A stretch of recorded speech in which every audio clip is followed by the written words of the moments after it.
Hay una imagen que todo el mundo conoce. Un hombre pelirrojo con la mirada perdida, una venda cubriéndole el costado de la cabeza, sangre seca en el cuello de su camisa. Es diciembre de 1888 y Vincent Van Gogh acaba de cortarse parte de la oreja izquierda. Pero lo que nadie te ha contado es lo que ocurrió en las horas siguientes, y por qué ese acto de aparente locura esconde una de las historias más trágicas y mal comprendidas de la historia del arte. Durante décadas nos vendieron la imagen del artista loco, el genio incomprendido que se mutiló en un ataque de demencia. Pero cuando examinas los documentos de la época, las cartas que él mismo escribió, los registros médicos que sobrevivieron, la historia que emerge es completamente diferente. Es la historia de un hombre que luchó toda su vida contra fuerzas que apenas estamos empezando a comprender. Y aquí viene lo más perturbador de todo.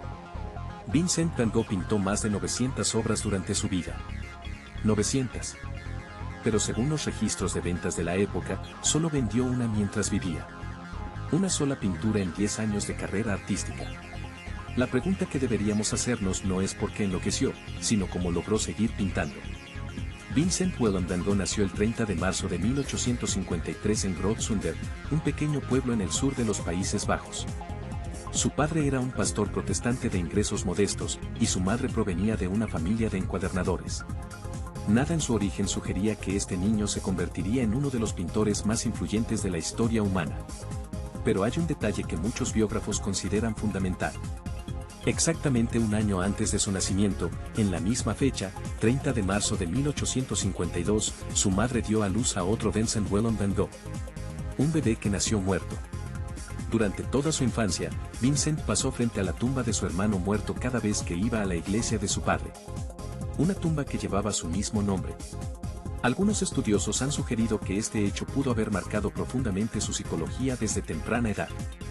A los 16 años, Vincent comenzó a trabajar para la firma de arte Goupil & Cie, una galería con sucursales en varias ciudades europeas. Su tío era socio del negocio, y todo parecía indicar que Vincent tendría una carrera respetable como comerciante de arte. Trabajó en La Haya, luego en Londres, después en París. Aprendió varios idiomas, conoció obras maestras, desarrolló un ojo educado para la pintura. Y entonces algo se quebró. Los registros de la empresa muestran que su desempeño comenzó a deteriorarse alrededor de 1875. Las cartas de la época revelan que se volvió cada vez más aislado, más obsesionado con la religión. En 1876, Goupil & Cie lo despidió. Tenía 23 años y había perdido la única carrera estable que conocía. Lo que siguió fueron años de errancia que pocos conocen. Vincent intentó ser maestro de escuela en Inglaterra. Fracasó. Intentó trabajar en una librería en Holanda. Fracasó. Se obsesionó con convertirse en predicador religioso como su padre, y aquí es donde la historia toma un giro que parece sacado de una novela. En 1878, Vincent fue enviado como misionero a las minas de carbón del Borinage, en Bélgica. Las condiciones que encontró allí lo transformaron para siempre. Los mineros vivían en una pobreza absoluta, enfermaban de los pulmones, morían jóvenes. Vincent no solo predicó entre ellos, según testimonios recogidos por biógrafos posteriores, regaló su ropa, durmió en el suelo, dejó de comer adecuadamente. Las autoridades religiosas lo consideraron demasiado extremo y retiraron su misión. A los 27 años, Vincent Van Gogh no tenía trabajo, no tenía dinero, no tenía propósito. Su familia lo consideraba un fracaso. Y fue entonces, en ese momento de absoluta oscuridad, cuando tomó la decisión que cambiaría la historia del arte. Decidió que sería pintor. Las cartas que Vincent escribió a su hermano Theo durante los siguientes 10 años constituyen uno de los documentos más extraordinarios jamás producidos por un artista. Más de 900 cartas que revelan cada pensamiento, cada duda, cada momento de desesperación y cada chispa de esperanza. Y cuando las lees en secuencia, lo que emerge no es la imagen del loco que nos vendieron, sino la de un hombre atormentado que luchaba cada día por mantenerse a flote. Theo Van Gogh, 4 años menor que Vincent, trabajaba también para Goupil & Cie y había logrado el éxito que su hermano nunca alcanzó. Desde 1880 hasta la muerte de Vincent, Theo le envió dinero regularmente. Sin ese apoyo financiero, ninguna de las obras que hoy cuelgan en los museos más importantes del mundo habría existido. Pero aquí hay algo que pocas veces se menciona. Theo no solo enviaba dinero. Vincent le escribía constantemente pidiendo más. Las cartas muestran a un hombre que vivía en una precariedad extrema, que a veces no tenía dinero para comprar pan, que gastaba todo lo que recibía en materiales de pintura. La relación entre los hermanos era de amor genuino, pero también de una dependencia que claramente pesaba sobre ambos. En 1886, Vincent se mudó a París y vivió con Theo durante 2 años. Fue allí donde descubrió el impresionismo, donde conoció a artistas como Toulouse-Lautrec, Émile Bernard y Paul Gauguin. Su paleta, que hasta entonces Theo a otros familiares revelan que la convivencia era difícil. Vincent era intenso, obsesivo, difícil de tratar. En febrero de 1888, Vincent dejó París y se mudó a Arles, en el sur de Francia. Buscaba la luz del Mediterráneo, pero también buscaba escapar de sí mismo. Y fue en Arles donde pintó algunas de sus obras más reconocidas, y donde ocurrió el evento que definiría su leyenda para siempre. La noche del 23 de diciembre de 1888 sigue siendo objeto de debate entre historiadores. Los hechos básicos están documentados en reportes policiales de la época. Vincent se cortó parte de la oreja izquierda con una navaja de afeitar. Envolvió el pedazo de oreja en papel de periódico y se lo entregó a una mujer llamada Rachel, que trabajaba en un burdel local. La policía lo encontró a la mañana siguiente, inconsciente por la pérdida de sangre. Durante más de un siglo, la explicación aceptada fue que lo hizo tras una discusión con Paul Gauguin, quien había llegado a Arles en octubre para vivir y trabajar con Vincent. La relación entre ambos había sido tormentosa desde el principio. Gauguin era arrogante y dominante, Vincent era vulnerable y emocionalmente inestable. Pero en 2009, los historiadores Hans Kaufmann y Rita Waldgans propusieron una teoría alternativa basada en documentos redescubiertos. Según su investigación, podría haber sido Gauguin quien cortó la oreja de Vincent durante una confrontación, y ambos acordaron guardar silencio para evitar problemas legales. Esta teoría sigue siendo controvertida y no hay consenso académico al respecto. Lo que sí sabemos con certeza es que después de esa noche, Gauguin abandonó Arles y nunca volvió a ver a Vincent en persona. Los meses siguientes fueron un descenso documentado hacia el colapso. Vincent fue internado en el hospital de Arles, salió, recayó, volvió a ser internado. En mayo de 1889, él mismo pidió ser admitido en el asilo de Saint-Paul-de-Mausole, cerca de Saint-Rémy-de-Provence. Pasaría allí un año entero. Y aquí viene algo que desafía todo lo que creemos saber sobre la creatividad y la enfermedad mental. Durante ese año en el asilo, mientras luchaba contra episodios que él describía como ataques de terror absoluto, Vincent pintó algunas de las obras más celebradas de la historia del arte. La noche estrellada fue pintada desde la ventana de su habitación en el asilo, en junio de 1889. Lirios, olivos, campos de trigo, obra tras obra, mientras su mente se fragmentaba.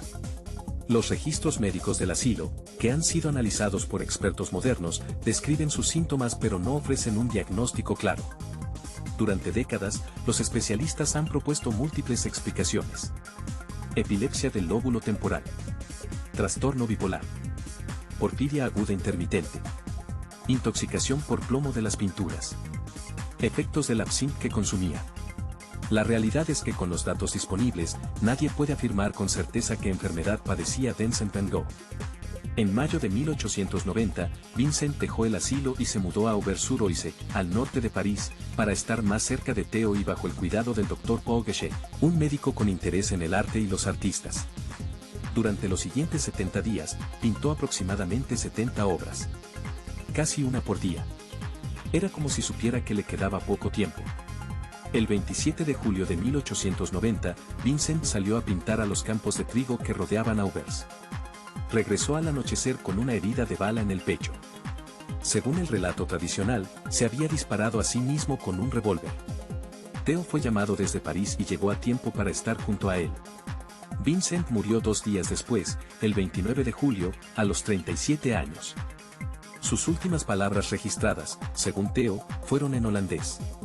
La tristeza durará para siempre. Pero incluso su muerte ha sido cuestionada.